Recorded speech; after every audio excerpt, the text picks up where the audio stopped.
Hey friends, my name's Steven with Leviathan Snakes, and for this week we are going to be talking about this guy and another little baby snake that we have because they are captive hatch imports from Africa that we got from Outback, and they're super freaking cool. Stay tuned.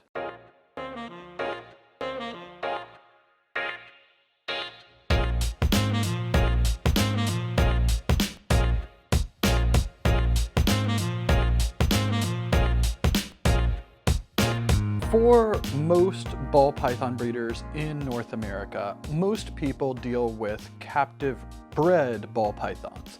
And there's like three big different types when you're looking at it from like this angle. And there's captive bred ball pythons, there are captive hatched ball pythons, and there are wild caught ball pythons. So early, like in the ball python days, a lot of people imported wild caught ball pythons, and that they were like really hard to establish. They didn't eat very well. Oftentimes they had parasites, both internal, external, they were sick, things like that. And it made them like really hard to take care of in captivity. But people found that if you had captive hatched ball pythons, so you took a wild caught gravid female, kept her until she laid the eggs, took the eggs and incubated them artificially, and then released her back into the wild, that those babies were way easier to establish, that they didn't have the same parasites, that they ate very well, and that it was those babies that essentially established the entire ball python trade over here in America. This boy right here, his name is Levi, and he is a captive hatched ball python. So his parents were from the wild.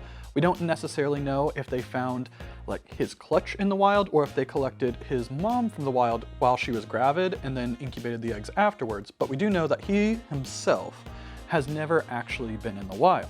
So we're super excited. And the reason why people do this rather than simply going and getting like a beautiful GHI or an Inchy or an Orange Dream is that this is how new genes are discovered and established, because you take a wild caught or captive hatched ball python that looks different, looks interesting, and I'll do like a close-up on his pattern here, and you think that because they look different and they look interesting that there might be a genetic trait that could be passed along to their offspring.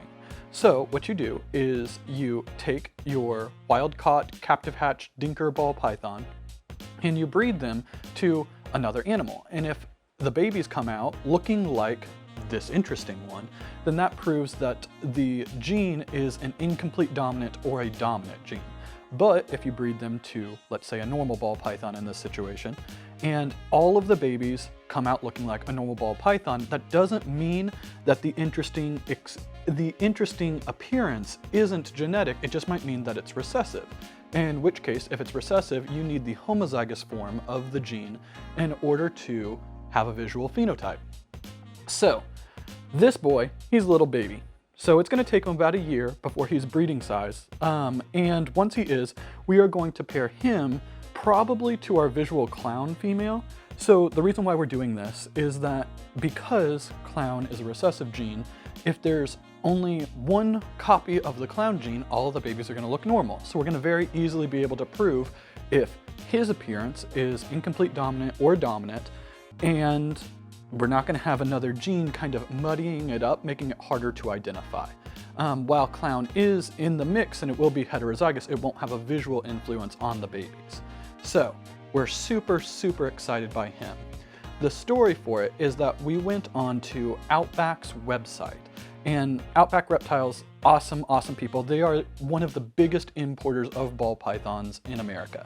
So we went on their website because occasionally, like maybe once or twice a year, they will post the special import ball pythons that they have received from Africa. And by special, I don't mean like the Morphs special. Instead, I mean that these are wild-caught, captive hatched ball pythons that for some reason they think that they look special, they look interesting, they look different than a normal ball python. But because they haven't been bred to be proven if they're genetic or not, they might just be a really interesting normal. It might be a mutation, but it might not be genetic. So when you are buying these specific animals, you are doing it based off of the risk that it might not prove out to be genetic and that you just bought a really cool looking normal for more than what a normal ball python is worth in the current market. This guy, we actually saw him on their website, and because he looked so freaking cool on it, we were like, I sent Courtney a text and I was like, can we get an captive hatched import ball python? And she immediately typed back like, it looks cool, get him. So we ended up getting him. The day as he was getting shipped out, Ian from Outback calls us. And when he calls us, he says like, hey, I am super, super sorry, but that snake that you had bought, I know that it said it was a female on the website, but we just resexed them and it's a male. We will 100% take care of you. Just let us know what you want to do. So we talked about it and we ended up deciding to go ahead and get him, even though he was a male and not a female, which made it alter our breeding plans a little bit for next year, but it meant that we could speed up the process on proving whether or not his appearance is genetic by about a year. So in addition to him, we ended up getting another female and they compensated us for it. And she's super, super cool too. But that way we have a female captive hatched import dinker and a male captive hatched import dinker. So for these two snakes, again, we don't know if their appearance are genetic, but they look so cool and so interesting. One of the things that we thought about it was if we wanted to do a dinker project, we wanted to very easily be able to tell this snake has this gene or it doesn't. Because there are lots of really subtle genes that are awesome, like yellow belly, asphalt, gravel, but to an untrained eye, if you look at them compared to a normal, you might not really be able to pick out the differences or won't be able to pick them out well. Granted, in combos, they look freaking incredible and you can definitely pick out differences. But we wanted to do something like this, that way it was different enough from a normal that we would easily be able to tell if any of the offspring had the gene or not. Once we have bred them, and let's say that we prove them to be genetic, whether it's incomplete dominant, dominant, or recessive, the next step that we need to do is figure out, is it different than all of the other morphs out there? So what you want to do in that situation is look at what are morphs that are similar. And for like this guy, it would be like Orange Dream and Inchy. And you want to compare them to those different morphs because one is if they look so similar, they might not be the exact same gene, but they might just be like different lines of it because they were originated from different animals.